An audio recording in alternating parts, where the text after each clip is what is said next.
Interesting week as we continue our conversations around the financial market and the economy. Every crisis presents an opportunity.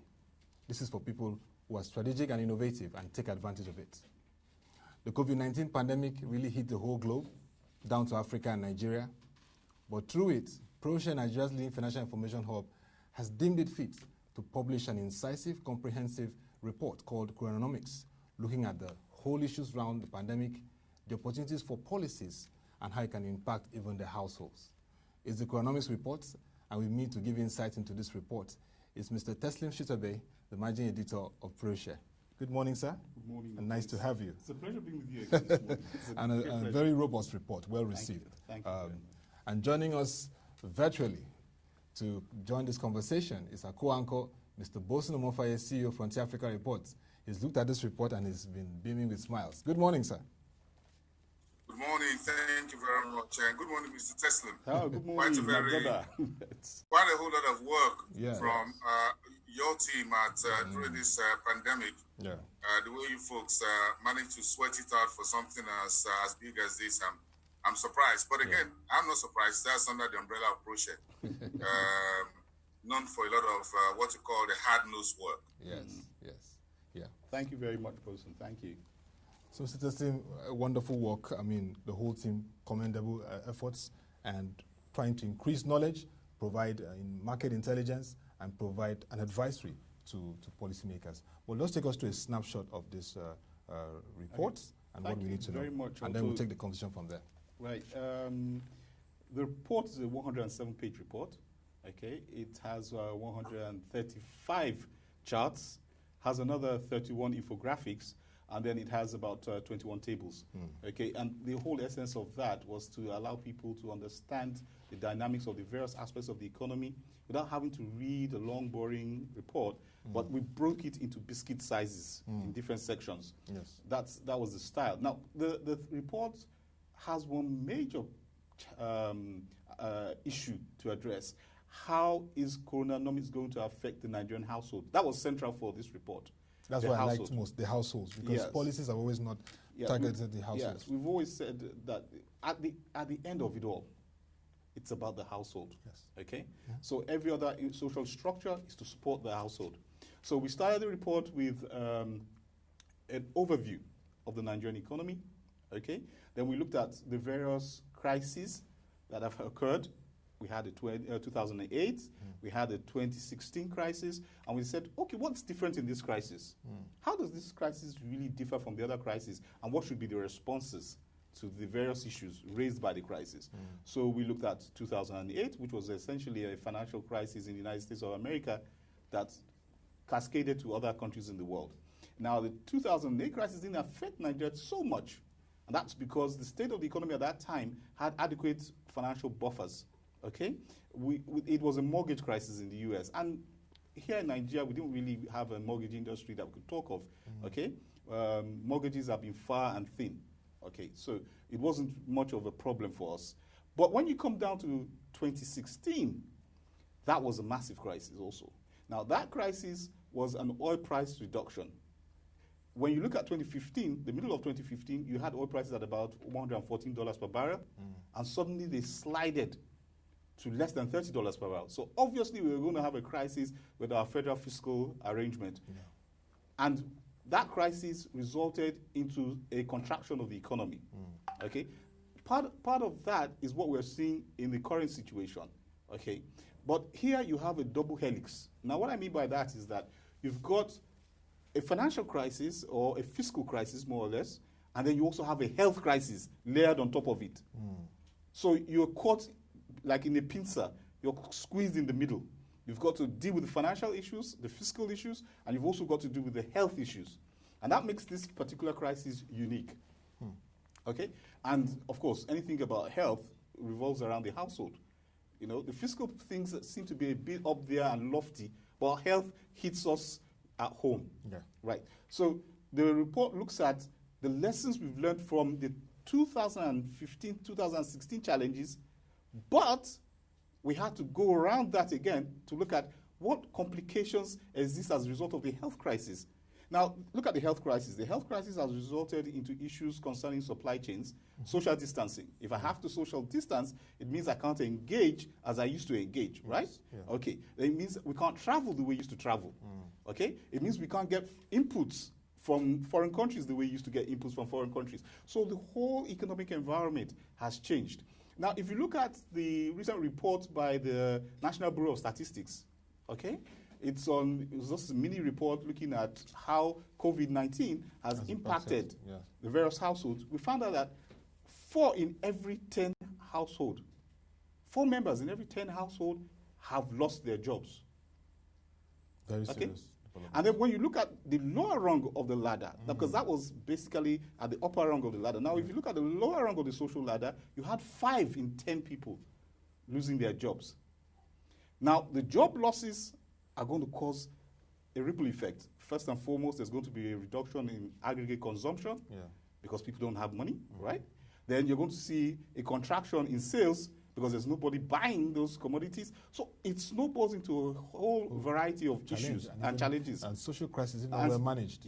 Beautiful. We actually, in the report, did a scenario analysis, and we looked at if COVID-19 is 6 months and there's high levels of unemployment, what social challenges will occur? If it's 12 months and there's high level of unemployment, what social challenges will occur? If it's 6 months and there's low social challenges, what will occur? So we have there a series of scenarios, okay? And we expect that perhaps those organizations that read this report will be able to plan in line with the various scenarios we painted within the report. Okay, and the scenarios are done in a matrix, so it's quite easy to understand. But going further, we also decided that, you know what, this thing is also about governance, and it's about economic structure. So we decided to look at what are the mirror images between the way the Nigerian economy is structured as well as the way the Nigerian economy actually generates revenue. Okay? We say Nigerian economy is, it needs to be diversified. No, the economy is quite diversified. What is not diversified is the stream of revenues coming to the economy. So you've seen a section of the economy, the oil and gas section, that is roughly about 10% of the economy. Accounts for over 90%. 90% of the foreign exchange earnings. And that's where the challenge really is. And therefore, if you look at the list of sectors in the Nigerian Stock Exchange, okay, look at those sectors and look at their contributions, how they've moved to the, in the exchange relative to the economy as a whole. You see that there's no mirroring. The Nigerians, mismatch. Yes, there's a mismatch because there, basically, perhaps one of the fastest and strongest growing segments is the banking sector. Financial services. Financial services, and not the oil and gas sector. So we're not seeing those mirror images that we would wanted to see, and so we're seeing this match, a mismatch between the capital markets and the real economy. And that is fundamental for us. It's fundamental because normally the capital market should be funding the real sector of the economy. So if there's that disconnect, it tells us that we have to address very fundamental issues in the economy. It means that those other aspects of the economy are not becoming attractive enough to generate long-term capital to expand their activities. Okay? So that's one of the takeaways from the report, that it is important for us to now realign the way the economy is structured. We need a restructuring of this economy. Okay? And I'm not talking about political restructuring here. I need to emphasize that. I'm talking about economic restructuring. Okay. Yes. So beyond that, we also looked at the various government interventions that have occurred to date and compared them with interventions that have occurred in other countries. And a lot of people are saying, oh, you know what? They did this in the United States of America, they did this in France, and they did this in the United Kingdom. How come Nigeria's not doing the same thing? We're not likely to be able to do the same thing because we don't have the same fiscal structure. We don't have the same underlying economic strength. And so we said, okay, fine, yes, these people are doing things, but the Nigerian government is also doing things. Now, is the Nigerian government doing the right things? Is another conversation. Yeah, the right things. The right things, okay? Now, one of the concept we came up with is what we call the fixed month concept. Yeah, okay, that fixed month is, the fixed month, the fixed month concept is very simple, really. What we're saying is that, look, the way the economy is structured, we've got to see a lot more harmony between fiscal and monetary policy, and that's where the fixed month came from, actually, fiscal and monetary, okay? We're going to see a greater convergence towards achieving specific targets within a period of time. So it's got to be more focused. It's not a shot in the dark where you're just saying, okay, you know what, okay, the monetary authorities see this as happening and they move. And then the fiscal authorities say, oh, okay, you know what, we're also seeing this happening and they move. And at the end of the day, you find very little complementarity between the fiscal and the monetary authorities. Yeah. We're saying that, let's do a fiscal month. So the plan is basically a fiscal monetary plan from day one. And it has timelines. You have goals, and those goals are set within specific timelines. So if the economy doesn't move in a particular direction as a result of a combination of monetary and fiscal policy, you quickly know that you need to tweak it to achieve a specific goal. As it is now, we are firefighting. We are fighting small fires all over the place, and there's very little coordination, and therefore the impact of policy is weak. So that's what we noted in our report, okay? Right. And now the report came to an interesting place for me, and that's looking at the various sectors of the economy. Yeah. Right. And we looked at, okay, fine, how is COVID-19 affecting the agricultural sector? And what can those operating within that space do? How is COVID-19 affecting, for instance, fast-moving consumer goods sector? What do those people in that space do? Yes. Then there's the big elephants, fintech and ICT. How is it affecting that sector? Manufacturing. And manufacturing. And then we now said, okay, fine. On the face of it, we have a couple of winners and we have a couple of losers. Gainers and losers. Yeah, the gainers and losers. Wow. So we're saying, okay, can these losers actually reimagine their reality and turn themselves into winners? And for us, yes. Important, yes. Yes, they can. I mean, for instance, you've got a COVID situation, but does that create a lot of opportunity for insurance? Oh, perhaps yes. You know, we had that conversation. We had that conversation, morning, yes, yeah. yes. So, a lot of opportunities. Yeah, are there opportunities in insurance? Yes. Why can't I do micro-insurance? Yeah. Okay, and I say, okay, you know what? We've got 40.5 million small-scale enterprises in the country, and if I can get about 30 or 40% of that to do micro-insurance, that expands that space. And it's important because you know how important health protection is for the small-scale individual. Yeah. Because there's a key man, what the bankers like to call key man risk, okay? The individual is so important to the business that if that individual loses health and therefore loses ability to produce, it affects the household. And that multiplies across households. So there's a key man. So can we do a micro key man insurance? So the akara seller, can we provide her some insurance? Yes, she fries akara and says, but every day, can I take something off her, a little bit, that won't hurt her? I take it off her. So the day she cannot fry akara, I'm there for her. I intervene. I say, you don't lose income on that period because I'll help you, I'll cover you. Yeah. Okay? So, and the good thing about things like this kind of insurance is that these insurance are typically they're long-term mobilization of funds. Okay, you have the ability to mobilize funds long-term. So if I have micro life insurance policies across a very large number of people, I have funds that will perhaps last me for 10, 20, 15 years that I can hold and invest in big projects that yield higher returns that I can now transfer to these small people.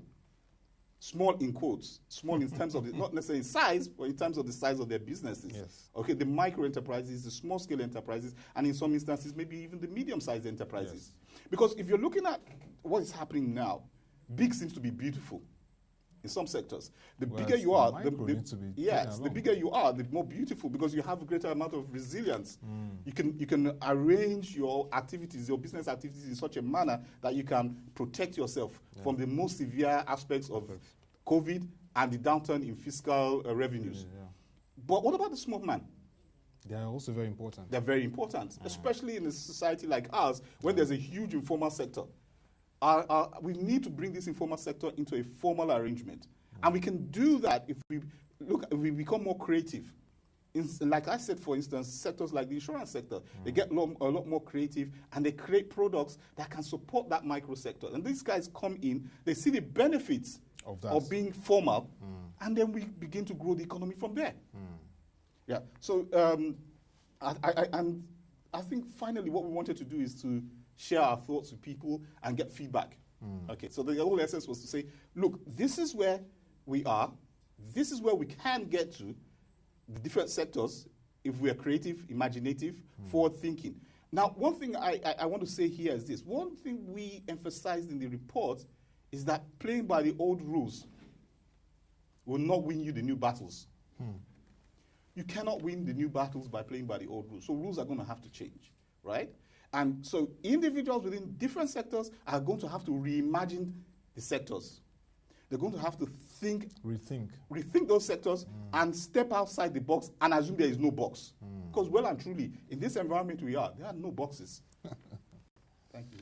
Well, thank you very much, Mr. Teslim Shitta-Bey. We will look at this presentation and ask some other related questions. But Mr. Boason, you've listened extensively to Mr. TSB, as we would like to call him. What are your reactions and maybe questions or further things you'd like to hear? Well, I think that was a pretty good job. You don't expect less from the Proshare team. If you just go historical, just about less than 20 years of Proshare existence, what the organization has done for itself speaks well to what we're talking about. So you just need to go, just piggyback, and you can know that this organization has always been there for putting key developments in context at very different particular points in recent economy and markets history. So if you go back to the bull in the China shop, memorandum 1 and 2, and 3 to the market, there are various reports that were directed at various events during the market, the Oando SEC saga, the Eco Bank, Axis Bank, and what have you. So this is one, the leadership at the SEC, including the central bank and what have you. So this report speaks to a very definitive time period in Nigeria's history. We cannot look back to 2015, 2016. We can go back to 2004, 2005, bank consolidation. We can go to 2009, 2010, Lamido Sanusi's banking sector intervention. But nothing prepared us for where we are today.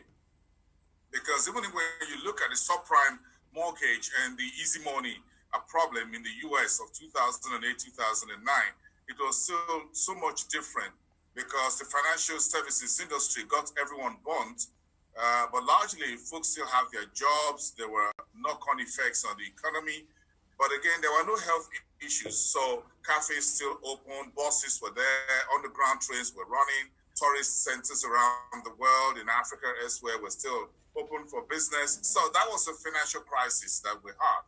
This is a health crisis with a knockdown effect on financial markets, on fiscal authorities. As we speak today, nearly all the major economies in Africa are back in Washington begging the IMF, asking for some form of economic support. Overnight, South Africa, for the first time, is against all the political leanings in Pretoria, is leaning on the IMF for about $4.5 billion US. Nigeria has a request about $3.4 billion, about $4 billion US with the IMF. Egypt is looking at another 5.2 billion US dollars. Ghana has had some arrangement. So there is hardly any country within the continent. If you look at Angola and Zambia, they are already talking to these Bretton Woods institutions and others about their sovereign debt relief. What would that mean for their economies? So we have a big problem on our hands by this pandemic. We've never seen this before. The Spanish flu is not the same thing as this. The world is today far much more different, more integrated, more complex in terms of the supply chains, in terms of the industries and manufacturing, aviation, everything than we were during the Spanish influenza. So we have no playbook for this. We're just trying to scratch our head one day at a time, trying to find a solution. Now for Nigeria, what does it mean for this Coronanomics report? It means that you folks, Teslim and the rest of his team, have been able to spend a couple of days and weeks trying to harvest information and put them out in a manner that will help everyone to understand. And I hope that the fiscal authorities will take this report, 107 pages, that it takes a whole lot of time. They can digest it. The Ministry of Finance, Budget and National Planning should be sitting down on this. And I'm sure Dr. Yemi Kale at MBS will be sitting on this document as well. State governments need to sit down on this as well. The Federal Executive Council, the FEC, and Office of the Vice President, the economic advisor to the President should be sitting on this document and reading it into details and look at the plotting of where we're coming from to try to find where we're going. Again, because we need to think outside the box, we actually need to step outside the box, like Teslim says, and begin to think and spread our tentacles, our antennae, as it were, to see how we can do the most important thing: return Nigeria to a level at which individual productivity becomes a game changer. That is the backbone of everything we're saying. So folks need to be productive much more better than before, whether at a corporate level, formal sector, or informal sector. We have not been able to incentivize and motivate Nigerians to be more productive. We spend so much man hours in traffic. And we've been doing this, I've been running this conversation with you for the last 2 hours on generator, because I can't depend on the electricity grid. So every day between the hours of 9 and 11 or so, I'm on this for, that's about 10 hours every week. You want to put a cost out there, that's reducing my productivity, that's eating away at my GDP per capita as a person, and my GDP as a worker. So if you look at the gridlock on Lagos-Abeokuta Highway, or Papa Oshodi, or Ikorodu, or going to Ikorodu side, or you're going to Lagos Island, or you're going through Ojota, through Maryland, Bankantoni is a whole mess. So for a city like Lagos, your productivity is down. How do we ramp up very quickly to resolve our infrastructure around roads so that it makes it easy for us to move? Now, we can work from home, but we run a services sector that folks still need to move. We're not going to change the informal sector to the formal sector in one day. So folks still need to move goods and services. Jumia, the rest of them. Guys who are in logistics, God is Good Motors and the rest of them. They need to move goods and services from one point to the other, to the last mile. As much as we have problems along this corridor, including agriculture, the entire value chain, from warehousing to everything we talk about here on every daily basis, we're not getting out of this problem and creating a new economic frontiers that will help us become more productive. Make no mistake, over the weekend, Kenya became the third largest economy in Africa. Now, even if that was by exchange rate stability of the Kenyan shillings against the US dollar, but make no mistake about it, other economies are snapping.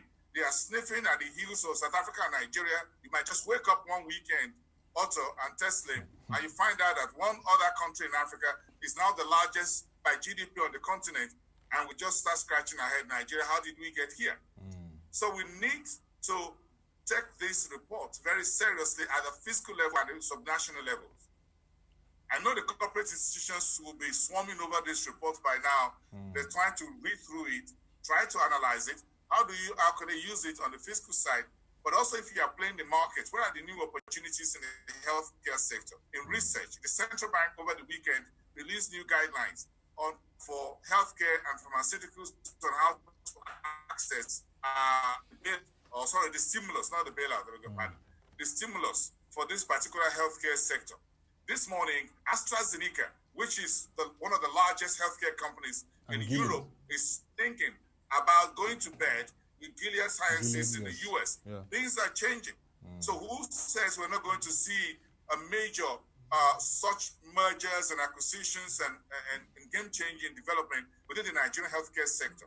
That will provide opportunities for those who want to invest either as private equity or venture capital, or they are foreign investors through the FDI coming into Nigeria. So we need to see this as something that is very important for us all moving forward. Yeah, very nice thought from Mr. Boason. But let's quickly look at some issues. First, the issue of the concept of globalization. If you could just give us a brief insight into that. We're looking at the thoughts around globalization. on the report? Well, one of the things that Boason said that I think is quite spot on and quite remarkable. This isn't the old days. Yeah. It's a whole new dawn on Creation Day. That's the truth of the matter. Now, globalization used to be one of the buzzwords economists used for global economic efficiency, interconnected economies and all that. It was lovely at a point. But if you've noticed in the past couple of years, nations have been more particular about what happens within their borders. And you can see that in the United States of America, making America great again. Yes. Right. So it's about what Boason has said, and then see how that competitive productivity gain can be traded. And you must have something to trade, right? We have to have something to trade. And it isn't about commodities. Commodities has been commoditized, you know. Now, pardon the pun, but the thing is that commodities are passé. They've gone. The prices of commodities they're stuck down there, and they're going to remain there for quite some time. Okay? Yeah. There are new industries emerging. There are new developments emerging that will define winners and losers on a global scale. Okay? That is going to move nations to be more concentrated on their competitive advantages within their borders. For instance, Nigeria needs to say, okay, fine, we've got a large economy, we've got fairly well-educated people, we've got large resources that other nations perhaps would want to take advantage of. So how do we harness it? How do we harness it? And now, Otto, it's about how do we harness it for our own people first? And then we can engage with the world. Because if I'm the best that I am domestically, then obviously I'll be at a very fairly competitive position internationally because I've done the best I can do domestically. And let's look at, there's an interesting book by Irene Sun, okay, The Next Factory of the World. It's titled Next Factory of the World. And that book has been given out as gifts. Yes. Given out as gifts. And she talks about how the Chinese have come into Africa and thrived. And the thing that comes to your mind is, how come Africans in Africa haven't thrived? Chinese people come into Africa, develop businesses, and they export. Funnily enough, AGOA, African Growth Opportunities Act. The African Growth Opportunities Act has favored the Chinese more than the Africans. And this was something designed. And this was used domestically. Globalization is a beautiful concept. I'm not saying it isn't. But really and truly, what is important is domestic productivity. You're not globalizing anything if you're not productive. Like Boason has rightly pointed out, you've got to be productive, and then you now become competitive at the global level. At the global level, and that is what you see. Let's look at Sun's book and what she says. Typically, a Chinese individual goes on their big organization in China. The guy is on the shop floor, understands the processes and the businesses, and what does he do? He says, okay, you know what? Where can I get good quality labor that's cheaper than this place? And then he skips over to Africa. And says, oh, you know what? This society has some very good, educated, well-educated people who could understand the business process and all that. And the shop floor is quite good. So I come in, bring my money. And funny enough, it's not big money. Africans can actually raise that money in Africa. Yeah. But these guys come in, raise the money that they can, and then they look for opportunities after ensuring productivity, matching global standards. That's when globalization comes in. You match global standards and perhaps outcompete global standards at a lower price. And that's what the Chinese have successfully done in Africa. They've been able to bring technology in, okay, and they've been able to leverage technology with African labor to create value that is competitive on a global scale. And so if we're going to talk about entrepreneurship. Yes. Yeah. So if we're going to talk about... just a quick one. Okay.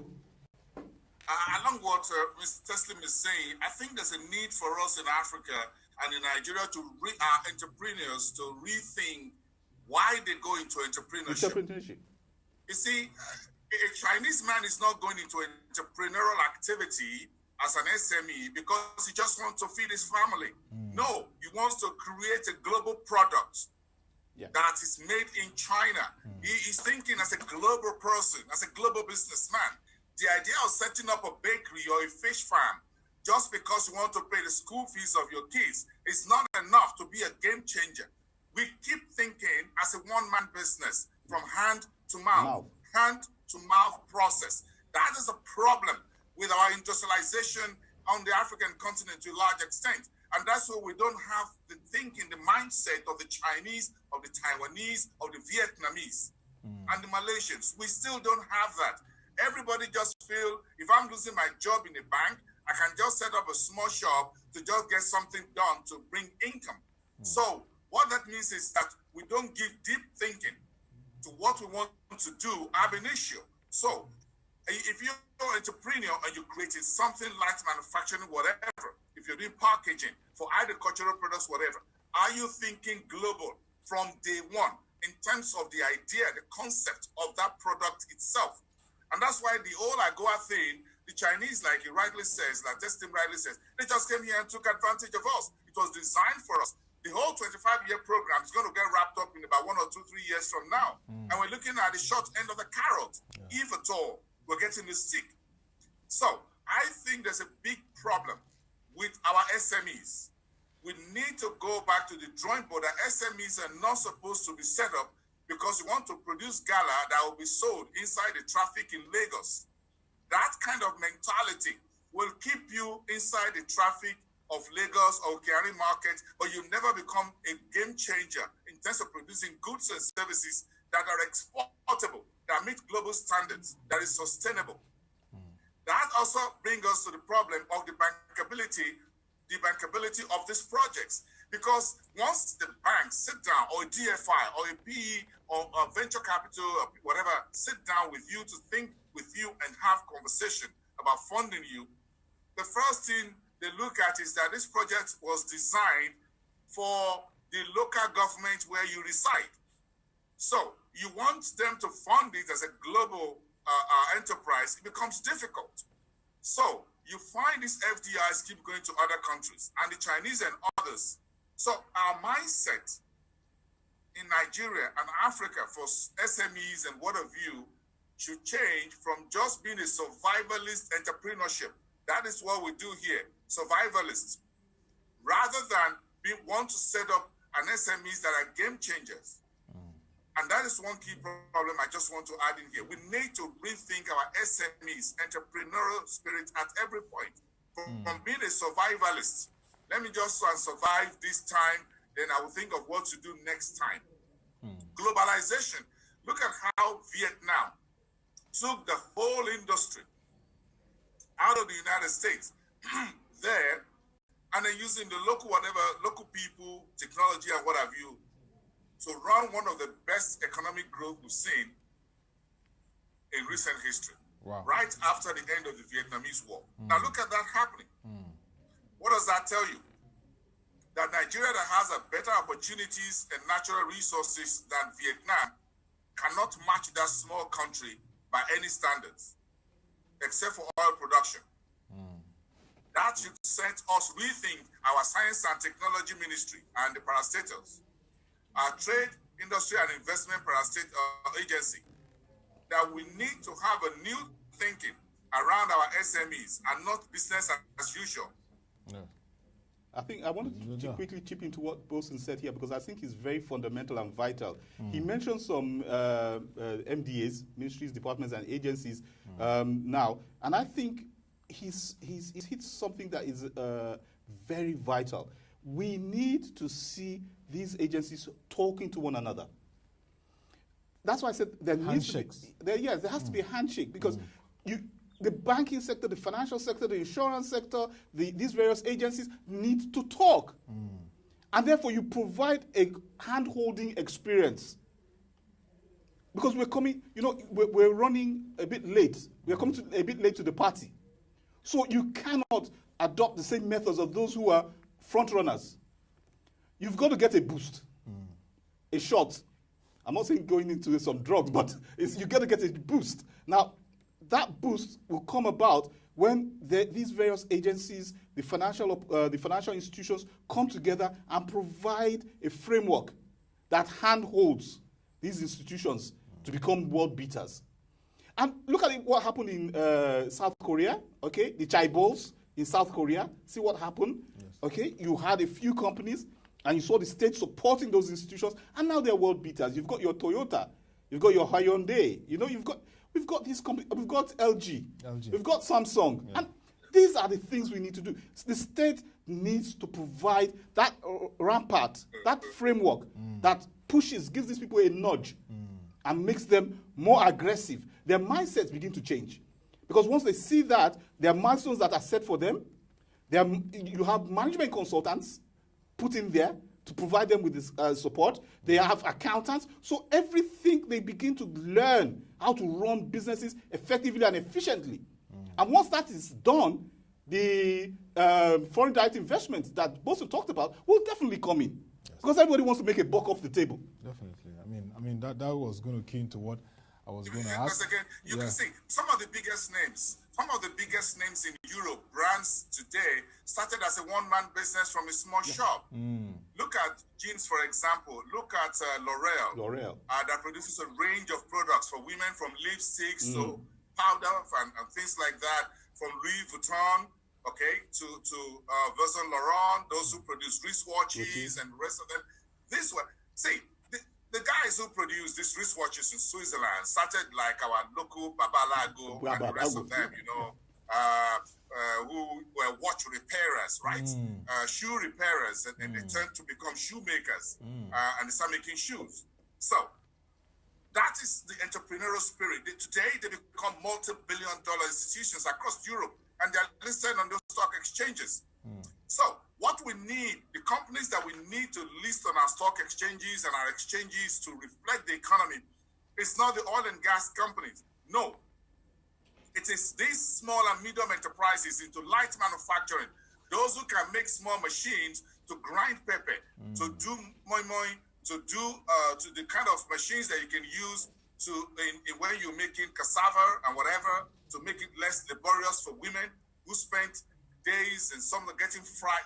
We still frying Gary through the 1,000-year, putting firewood under there. And look, I've been through this before, so I know how it is. You can how do you fry Bonvita and Milo, for example? So let me make PR for them. You have a frying machine, right? Why can't we fry cassava into Gary the same way? I don't understand it. I've been to the factories of Nestle and Cadbury in my career as a business journalist, and I've seen these machines. We still fry Gary today. Why can't we gas fry Gary, for example? And look at the consumption of Gary in Nigeria, for example, and for our people all over the diaspora. But we're still frying Gary the same old way, with women getting serious. I have footages, I have pictures and videos to show you, for example, of Gary frying. I've gone to villages back when I left 20 years ago, and I went back last year.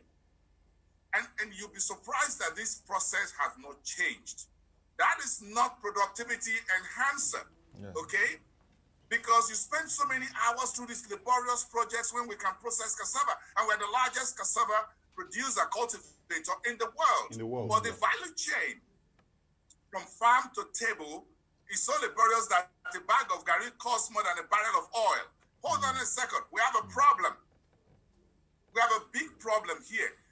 As much as we want to deride the Jonathan's administration over the bread made from cassava, hold on a second. Who says we can't have a cassava bread and that it's not good and healthy? I don't understand it. And we can export that bread. Okay? We can export it. So we need to rethink our small and medium enterprises. They all talk about light manufacturing. The Aba boys, the Nnewi boys can get this done. They were producing batteries. They were producing oil filters for cars. They can do it. In Onitsha, in Aba, in Area Market, they can do it. These are the guys who need to list on the stock exchange to reflect the real and the true entrepreneurial spirit of Nigerians, not the oil and gas companies. No. Like what Boason just said now, part of the report actually emphasized the point he's raising. Okay? The report says that, look, we need to have small-scale clusters, small-scale industrial clusters, where you bring these guys together, they're in contiguous businesses, okay? And you bring them together and provide them the infrastructure so that they can reduce the cost of production make themselves more competitive, but more importantly, begin to bounce off one another within that cluster. Yeah. So one person's input is another person's output, is another person's input, and so you have a cluster that is effective and efficient. We need to develop micro clusters across the federation, and the report says that. Wow, that's very important.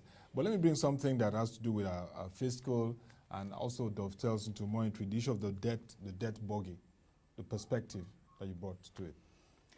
Yes, one of the major challenges Nigeria obviously seems to be having now is the rise in debt, right? Yes. We're about, even without taking into consideration some of the figures that Boason was talking about, we're already at about 27 trillion, you know, and that's quite a large amount. I mean, debt service has eaten up most of our revenues.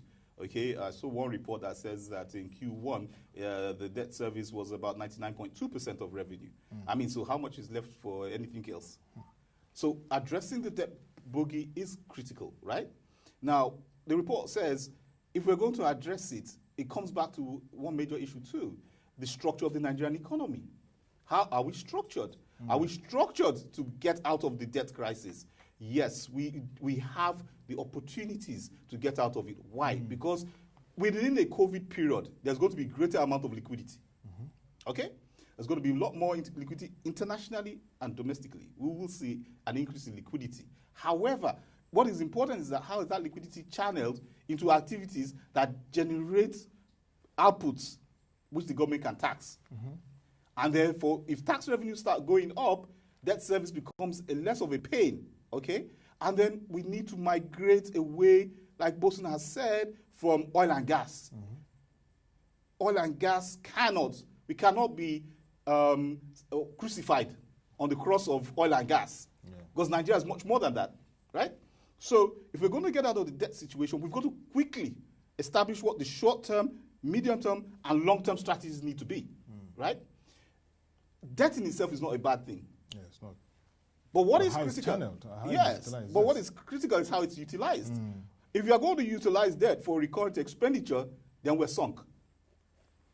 Okay? Because once you've used that debt, then where's the revenue to generate? You are going to generate to be able to repay those debts back. You know, so we need to first and foremost have a very clear idea of what we want to be, who we want to be. To your thyself, be true. Yeah. First of all, let us establish who we are.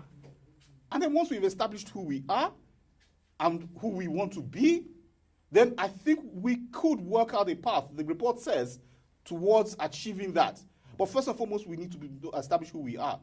Debt, continuous taking of money from other parts of the world to finance your own development is a dangerous strategy.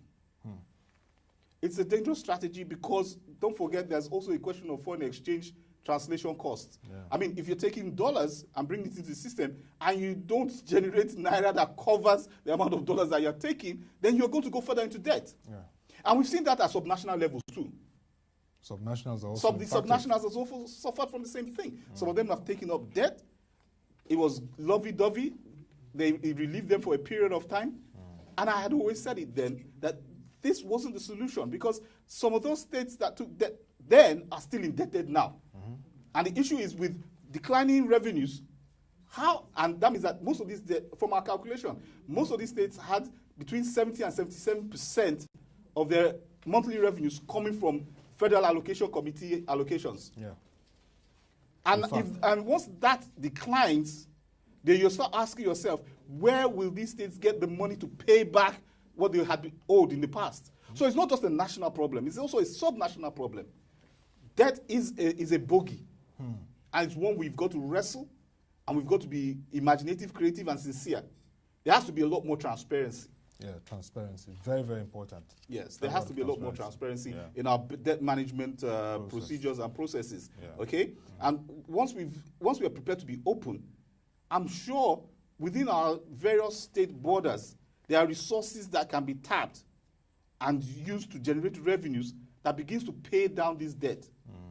And for me, even for a company, being over-leveraged is a bad thing. Companies who are always conscious of their debt-to-equity ratios. Analysts who want to invest in companies are also they're watching the debt-to-equity ratio. course. Okay? A little bit of debt could do you good, right?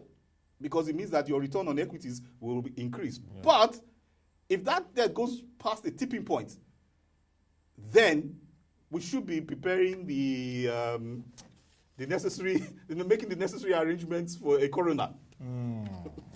Not a corona, a corona. Not a corona, yeah. Yes.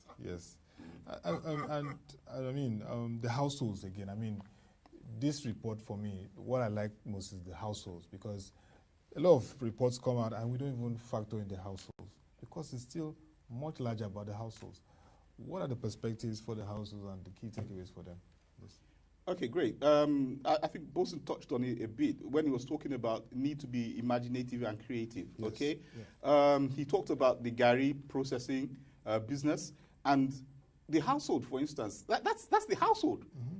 The woman who has to take care of 5 children by processing cassava, frying, and doing all that, turning it into Gary, selling it. And I know a woman, she had 6 children, and that's what she used to send them through university. And their doctors, accountants. But could we have made life a lot easier for her? Yeah. Could she have done the same thing with better quality to her own livelihood? Because she did it at the sacrifice of her health, at the sacrifice. Could we have made it easier for her? My take is exactly what Boason said. Yes, we could. We could. And so research institutes, for instance, in the country, how do they feed into micro enterprises? How do they provide the machines? And I like what Boason said about ABBA, Newi. I mean, we've got these chaps there. We're not going to have to give birth to them. They're already there. They already manufacture stuff. Okay? So the issue is that, okay, look, this is your brilliance. We need equipment in this area, this area, this area, this area. What can you do for us? We'll give you a grant. 6 months, give us a prototype. And then we start from there to build it. And that's where you get to the family. Because we must improve the productivity of the family. Okay? And one thing I need to say is that we should not imagine that the informal sector will suddenly disappear because there's a COVID. And the way we live is communal. We are a communal African nation. Africans are communal. And therefore, we're going to still have to work within the context of, just as we have lived with malaria, lived with all kinds of ailments, we're going to have to live with COVID-19. Physical distancing doesn't in an African community. If face me, I face you apartment. What distancing are you doing? You share kitchen, you share other facilities. So what I'm saying here basically is that we've got to understand the way we live. We've got to get equipment for SMEs, and those equipments are going to be the things that will take us to the next industrial level. It is not so much the fintech we're talking about. It's not because I've seen so much emphasis on fintech. Fintech is good. That's good. We definitely will grow there. But the thing is, how do we get machines to work at the household level to make Gary and other things easier to produce? Okay, Boason wants to make, but I hear you very well, Mr. Teslim. I mean, Boason, you want to make your... Just see, we have all it takes. You need to... We have all it takes. Yes, I'm sorry. You see, the whole thing about machinery, you need to spend a day or two. For example, you need to spend a day or two inside the area market in Aba and understand that we've got everything in there. I had done that a couple of times. See, you need to see the level of technology driven mindset of the folks we're talking about here, Mr. Shitta-Bey and Otto. I have seen them. I have seen the boots to be used to produce inside the area market by the folks that can be used by the military, of which military folks are now patronizing them. And we did a big major report when I was with Bloomberg TV Africa in 2013, 2014. Look, these guys have what it takes. You need to see the foundries there. You need to see how they're using generators to produce light manufacturing, and they're laboring under sweaty, hot conditions. You will put $1 billion on the entrepreneurial spirit of the folks that you see in area markets and in Unewi, for example. I spent days and weeks and months inside the Newis market in late 1998, 1999, when I was working with Minaj Television. Yeah. Look, these guys had all it takes. Some of these equipments we're talking about, we don't have to import them from China or anywhere else. We can manufacture it. They can manufacture it inside in Abade, in Umuahia, in Onitsha. So these equipments don't need to be brought in from outside. We don't need to import them. We can make it here. And these folks are making some of this light manufacturing with which they're making lives go on. They're producing flip-flops, for example, what you call bathroom slippers. And they are still exporting it to Benin Republic, to Togo, to Cameroon, from inside the area market. You'll be surprised. You need to go in there. So we have what it takes. So I don't understand why we don't have $1 billion fund for these guys inside this market, for these economies, for these guys who are very creative, who has all it takes. Till now, I don't see that.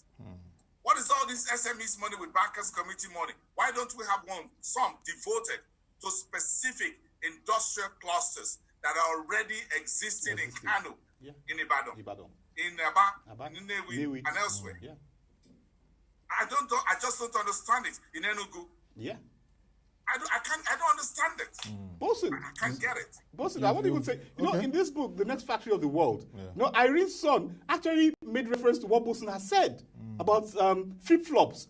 She said there was a big company abroad that wanted to buy the flip-flop company in Nigeria. And this company actually is owned by Chinese. Okay? And the Chinese says, no way, we're not selling. And I'm talking about big dollars. They said, no, they're not selling. Because they were looking at the stream of cash flows they were getting from this business and saying, that, look, we dominate the whole of West Africa. So what do you want to offer us? We don't want to be under your control. So, hey, we're good at the way we are. So it shows you the opportunities are massive. If we put the combination of policies that are required in place and provide the initial funding to enable these chaps expand their businesses a bit, we don't need to do more than that. These guys will attract investment on their own. I agree with you, Mr. Teslim, and as we wrap up, area markets, growing up, we used to pass through Aba and pass through area markets. Quite a huge place. From the 80s to 90s, even turn of the millennium till now. That has remained a huge hub. Like Mr. Boason has said. And interestingly, in the 90s, when we had a Third Republic, we had Dr. Gonayanu as governor there, and he wrote a book about turning Abia to the Japan of Africa. And now he's the Minister of Science and Technology. It's a good time to remind him about and see the need for his ministry to synergize with the Ministry of Industry, Trade and Investment, because that is very key if we're going to really unlock the potentials and opportunities that we're discussing here. Because I'm learning a lot, but that synergy is important, because through the synergy of these key agencies and ministries, investors can begin to say, yes, we can put in. And like Mr. Boason is saying, these companies, like you are saying, can go to the capital market. We have the growth board by the Nigeria Stock Exchange. There are various levels they can list and begin to scale to get to the premium board and other levels. Thank you very much for this conversation. I mean, a lot to learn from the Coronanomics Report, and the must read for Nigerians. I mean, from every level, policymakers, economists, analysts, students, down to all levels. Thank you very much, Mr. Thank you very much for having me. Managing editor for Proshare, for this lovely report, and kudos to your team. Thank you. Yes, kudos to the team. If they're watching, kudos to them. Kudos to them. Kudos to them. And Mr. Boason Omofaye, it was nice having this with you again today. I mean, always bringing to the front burner some fire on investments and activities, and leveraging the firepower of the Nigerian entrepreneurs. I guess the government and all policymakers are hearing, and we're going to see that synergy. Thank you very much, Mr. Boason Omofaye. Thank you very much. And CEO of Reports for that, yes. And that'll be all for the market review today. You can join our website, www.proshange.com, to watch our videos, read our news reports, and analysis. Of course, you've heard the Coronanomics Report is ready. Go to our website and download it, read it. It's rich and provides insight into our economy post-pandemic. Till we come your way again, thank you for watching. Have a nice day and stay safe.